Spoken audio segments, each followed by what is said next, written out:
Assalamualaikum warahmatullahi wabarakatuh. Perkenalkan, nama saya Hilda Nur Hasanah, nomor absen 21, kelas 11 MIPA 2. Saya di sini akan mempresentasikan dampak pembakaran minyak bumi. Dampak pembakaran bahan bakar minyak bumi.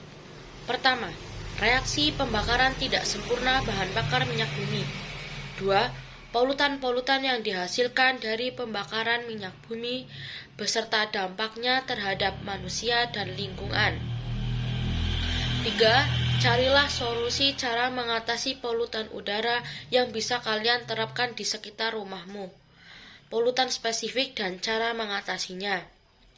4. Cara mengatasi bertambahnya polutan gas beracun karbon dioksida yang bisa kamu lakukan. 1.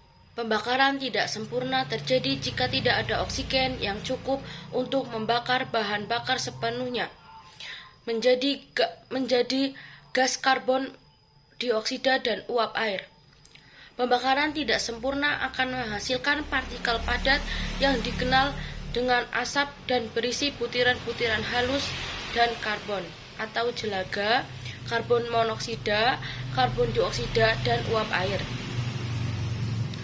Bensin merupakan salah satu pengolahan minyak bumi yang kandungan utamanya adalah oktana C8H18. Jika bensin dibakar tidak sempurna, akan menimbulkan reaksi.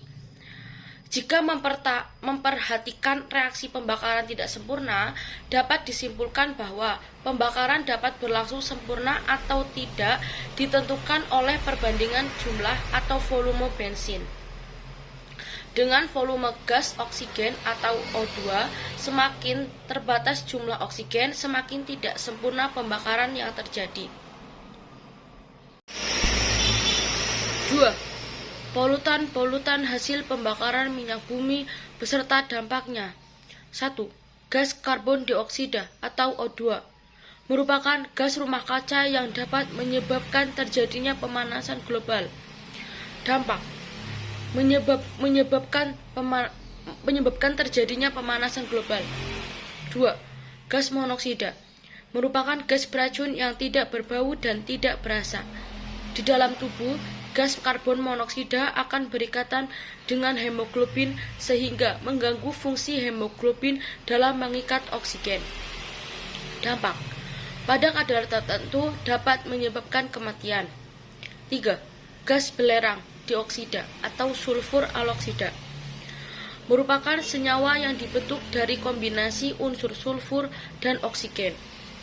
Dampak dapat menyebabkan hujan asam, mengurangi jarak pandang karena gas maupun partikel SO2 dapat menyerap cahaya sehingga menimbulkan kabut.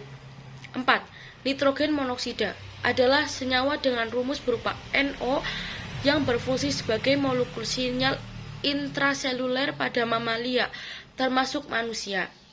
Dampak konsentrasi gas NO dapat menyebabkan gangguan pada sistem saraf yang mengakibatkan kejang-kejang. Bila keracunan ini terus berlanjut, akan menyebabkan kelumpuhan. 3. Solusi atau cara mengatasi polutan udara. 1. Kurangi emisi. Kurangi penggunaan pribadi dengan menggunakan transportasi umum. 2. Memilih produk hemat daya menggunakan perangkat elektronik yang hemat daya. Menjadi salah satu cara untuk melindungi lingkungan dan menghemat biaya dan daya. 3. Tidak membakar sampah. Sebelum dibakar, pilahlah sampah atau barang yang mudah diuraikan agar dapat terbarukan. 4. Bertanam. Melakukan kegiatan go green atau penanaman pohon. Pohon menyerap 800 sampai 2000 ton partikel berbahaya dan udara. Selain itu, pohon juga dapat menurunkan kadar nitrogen dioksida, sulfur dioksida, karbon monoksida. 5. Hindari penggunaan bahan kimia berlebih. Melakukan emisi dari perlengkapan yang kita punya. 4. Cara mengatasi bertambahnya gas beracun yang dapat kita lakukan. 1. Dengan menanam pohon dan tanam tanaman di sekitar rumah. 2. 2. Menghindari kendaraan pribadi seperti mobil, motor, dan beralih menggunakan transportasi umum. 3. Bepergian jarak dekat dengan menggunakan sepeda atau dengan berjalan kaki. 4. Hindari kegiatan membakar atau memanggang di dalam ruangan tertutup. 5. Jangan berada di dalam mobil yang tertutup dan mesin masih menyala. Terima kasih atas perhatiannya. Saya akhiri presentasi kali ini. Mohon maaf jika masih banyak kesalahan. Wassalamualaikum warahmatullahi wabarakatuh.